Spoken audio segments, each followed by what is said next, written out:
O Moído do Dia. Informações sobre o que acontece diariamente na cidade e região. A exposição contínua das crianças e dos adolescentes ao risco de violação da integridade física e psicológica justifica a perda do poder familiar. Para explicar melhor, vamos conversar com o advogado especialista em Direito de Família e Sucessões, Luiz Henrique Azevedo. Luiz, seja bem-vindo ao Jornal da Cidade. Agradeço em primeira mão o convite e a oportunidade de ouvirmos e ter essa troca aqui na Rádio Cidade. O que pode ocasionar a perda da guarda em caso de omissão? Hoje em dia estamos enfrentando um cenário bastante complicado. A gente tem aí uma pauta massiva de pessoas, mulheres e juristas que estão lutando contra a lei da alienação parental, lutando para revogar essa lei. E a pauta, o fundamento desse movimento é justamente que a lei supostamente estaria permitindo que genitores, pais abusadores, obtivessem a guarda da criança por conta de que as mães estariam fazendo falsas denúncias, né, contra esses pais.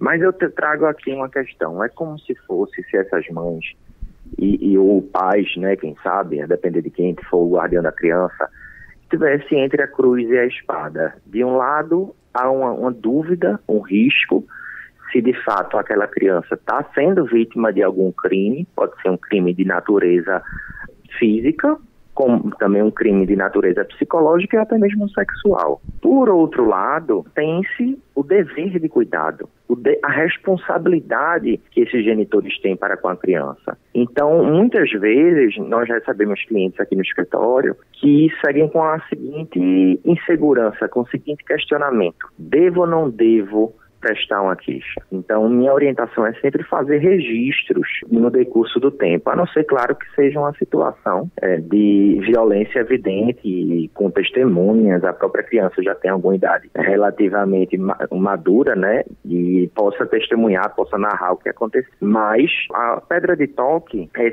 se a denúncia feita pelo genitor ou pela genitora, foi fundada no legítimo receio, ou seja, ele realmente acreditava que a criança estava sofrendo algum tipo de violência, ou se a queixa foi prestada com ele tendo a consciência de que aquele crime não estava sendo praticado. Então, essa é uma bifurcação que decide, na realidade, se haverá a penalização com a perda da guarda, com a suspensão ou a perda do poder familiar.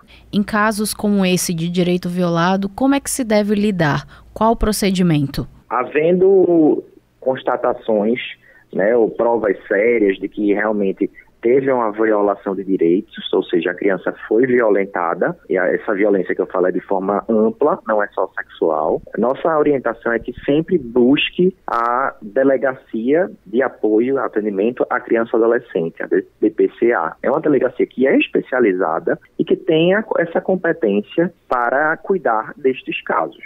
Em casos como esse, o Conselho Tutelar da região também pode atuar? Pode. O Conselho Tutelar pode intervir, sim. Ele pode intervir em paralelo com a delegacia, com a DPCA, né, no caso de ser a vítima criança ou adolescente. Então, pode ser feitas algumas ouvidas da própria vítima, de parentes, do possível agressor. Então, é um procedimento que visa a proteção integral da criança e do adolescente. E aí o DPCA trabalha em conjunto com o Conselho Tutelar. Luiz Henrique, caso aconteça algum tipo de denúncia do próprio adolescente e da criança no âmbito escolar, para um professor, para um gestor, como deve ser o procedimento da escola? Em situação de violência contra a criança e adolescente, a escola tem o dever de tomar algum tipo de providência, nem que seja enviar um comunicado, um relatório da situação para o outro genitor, ou se os pais forem casados, chamar ambos os pais